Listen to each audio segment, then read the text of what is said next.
Lots of scrolls and papers, but none with William's writing. He must have been recording the important notes somewhere.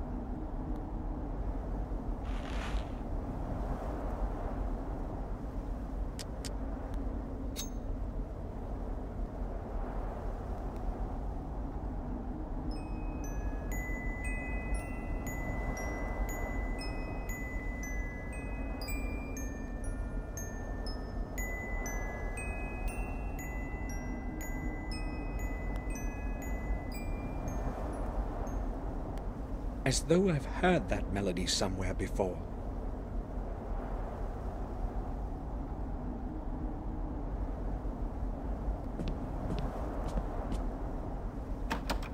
The lid won't move. The black rook is missing.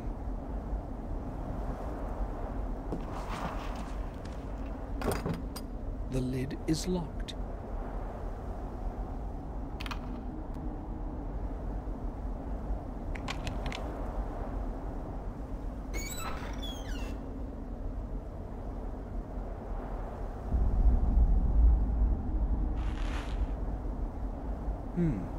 It's cold to the touch.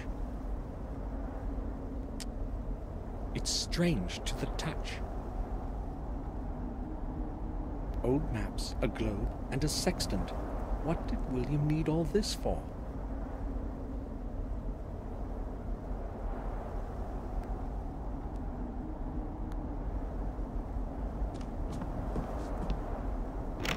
The lock is stuck. I'll try to push the latch open. Success! I don't think I can find anything more in here. I'm feeling so strange.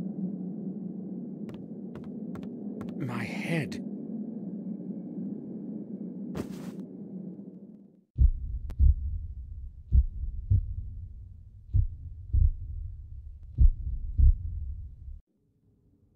Sir, you're awake at last. We were starting to worry that something might have happened to you. What happened to you, Samuel? I don't know. All of a sudden, my head started to ache vigorously. I cannot remember anything after that. How did I make it to my room? Bates found you lying unconscious in the attic. Yes, I was going to tidy up there when I saw you lying on the floor. I hurried to get Sir Robert, and then we carried you to your bed so that you could have a rest. I told you, Samuel, that you should take a rest after such a long journey. Perhaps you are right. I have no idea what happened. I vaguely remember having a strange dream, but I cannot figure out what it means. Important thing is that you're all right. Yes, that's true. It would be best for you to sleep for a while. This time, I will follow your advice, Robert. Good. We shall leave you alone then.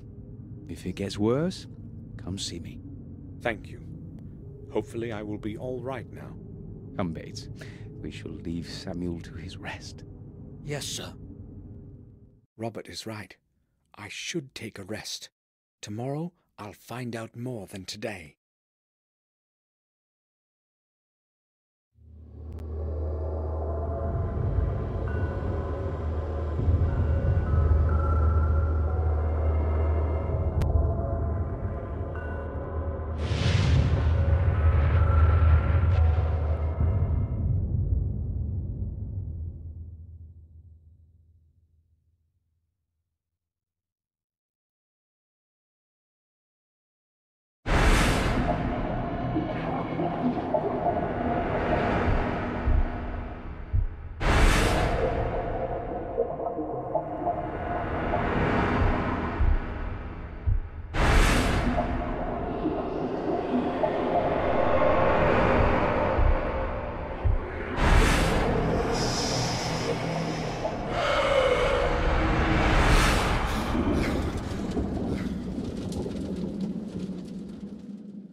I had a terrible dream.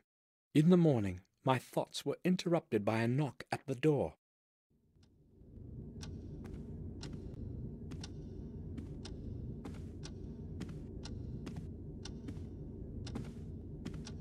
Sir! Sir! Open up! What's going on, Bates? Open up, sir! I have to tell you something! Hold on, Bates. I'm there in a moment.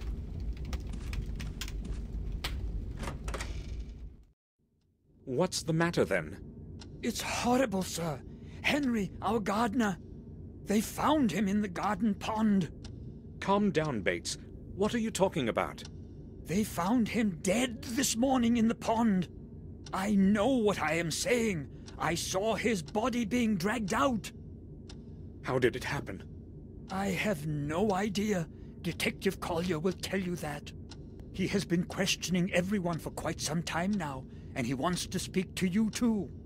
He did not give any of us a chance to recover from the shock, not even Madam. Where will I find him? He's waiting for you in the common room. We had better go there right away, sir. All right, let's go. Detective Collier. Yes. Samuel Gordon, I presume. I need to speak with you. Mr. Gordon, do you know what happened? Yes, Bates told me everything. Good. I need to ask you a couple of questions. Shall we begin?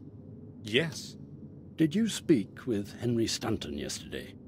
Yes, I only arrived yesterday, but I spoke with him during the day. Oh, you arrived yesterday? Yes, to attend William's funeral. I understand. What did you speak with Stanton about? I don't know exactly. It was a very trivial conversation. Had you known him from before?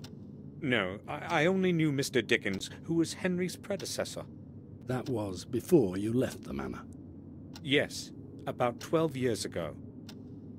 Okay, let's return to your conversation with Stanton yesterday. Did he seem strange to you? Nervous or disturbed? No, nothing like that. He behaved normally. So, you are saying that he seemed normal? Right.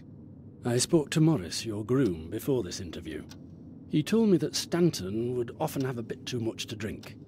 Yes, I have heard the same. Madame Victoria has also confirmed it. What do you make of it? Well, they found him in the garden pond, tangled up in algae. I don't know yet how he ended up in there, but the most likely explanation is that it was on account of his drunken state. He might have bumped into something, lost his balance, and fallen into the water. Maybe. But don't you think the water would have awakened him? No, exactly the opposite.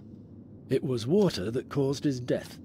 He fainted, fell into the pond, and the cold water did its thing. Stopped his heart? He wouldn't be the first drunkard to have drowned like this.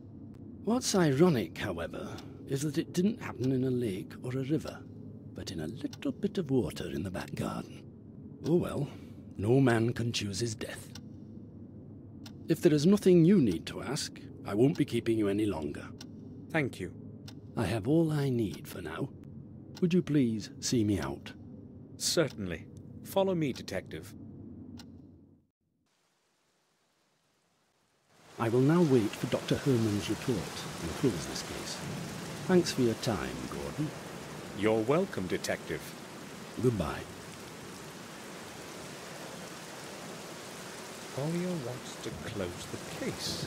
Now that Henry is dead, I've got to find a way to obtain the second part of that strange object.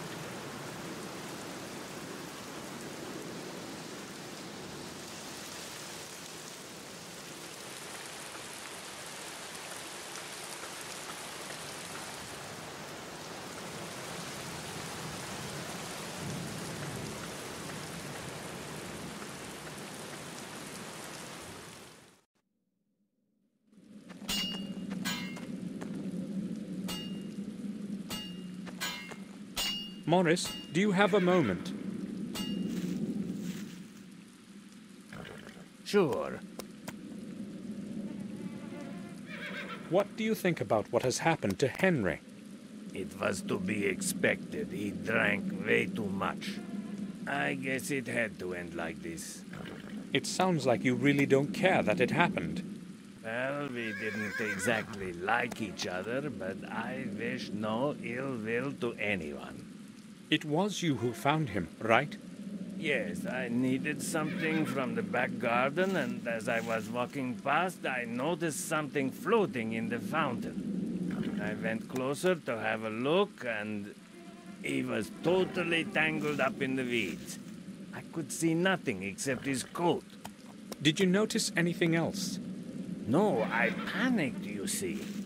I ran to the castle to get Bates to go have a look with me. I kept thinking I might have been confused and imagined it. But it really was Henry.